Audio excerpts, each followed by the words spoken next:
దాన్ని అడాప్ట్ చేసుకోవడము, ఈ ఉన్న దేవాదాయ ధర్మాదాయ శాఖకి సంబంధించిన ఎండోమెంట్ చట్టాన్ని రద్దు చేయడము, వీటికంటే ముందు చేయాల్సిన పనులు వాటి గురించి ఒకసారి చెప్తారా? చట్ట సవరణ అనేది తెల్లరెడబడి జరిగేది కాదు. హైందవ శంకరం వేదికగా కోరేది కూడా ముందు దేవాలయాల్లో ఉన్న అన్యమత ఉద్యోగులను తొలగించండి.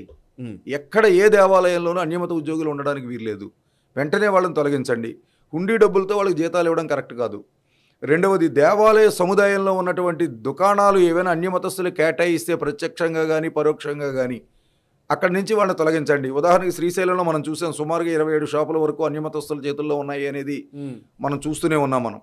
కాబట్టి ఇట్లాంటి పరిస్థితుల్లో అన్యమతస్తులు ఎవరూ కూడా దుకాణ సముదాయాల్లో కానీ వ్యాపార కేంద్రాల్లో కానీ ఉండకుండా, కాంట్రాక్టుల్లో కానీ ముడి సరుకులు సరఫరా చేసే విభాగంలో కానీ అన్యమతస్తులు ఎవ్వరికీ ప్రవేశం ఉండకుండా హిందూ దేవాలయము, హిందూ దేవాలయ ఆదాయము హిందువులకు హిందూ ధర్మ ప్రచారానికే ఖర్చు పెట్టాలి అన్న ఉద్దేశంతో అన్యమతస్తులు